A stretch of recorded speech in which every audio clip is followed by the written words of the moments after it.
It was a racist society. The Filipinos were called dogs, dog eaters, monkeys. They could not marry white women.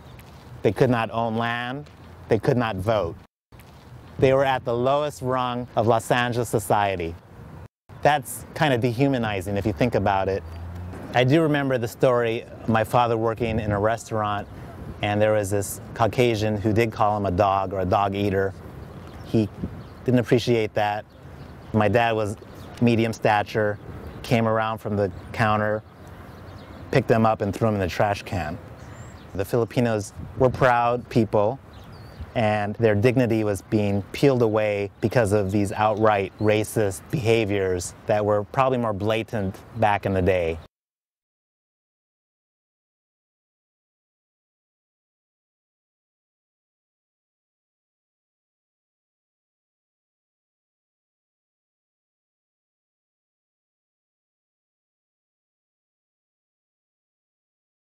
Back here at the corner of Edgewater Road and Colton Street, the southeastern corner right here, is my Uncle Eddie's old house where my dad used to live. Across the street, it's vacant now and it appears the house was demolished, but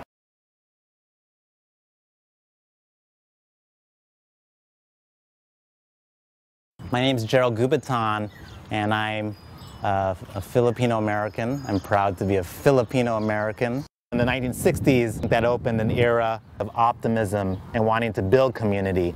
My father finally married, bought a house in Temple, Beverly, started a family. We were one of the first Filipino families in the Temple, Beverly neighborhood in 1960.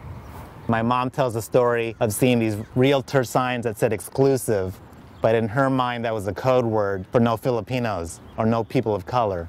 But interestingly, as I grew up in that neighborhood on South Dillon Street, the white people who lived around us actually came to embrace us.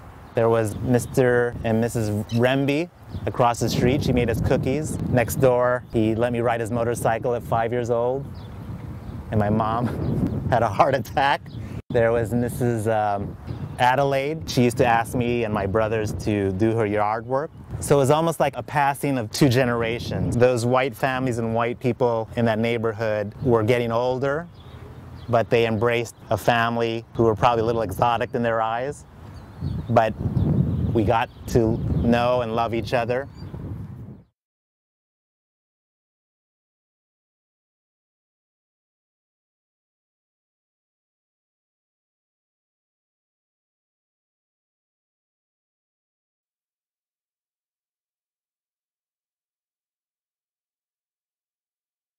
LA's historic Filipino town began in Little Manila, near First and Main Streets, from about 1920 to 1940. Back then, it was mostly a male bachelor society of seasonal laborers, domestic workers, along with the pensionados, these bourgeois university students sponsored by the Philippine government. They created their own ethnic enclave, finding a sense of community and reclaiming their masculine identities and human dignity in a blatantly racist time. A time when the Filipinos were shunned with derogatory names such as dog eaters. And that iconic image, "No Filipinos Allowed," was repeated throughout this growing and bustling city where racial covenants in housing were the norm. The Filipinos could not own land. They could not marry with other races. They could not vote. They were marginalized, dehumanized. They occupied the lowest socioeconomic rungs of Los Angeles society. Yet, they found mutual aid and comfort supporting each other.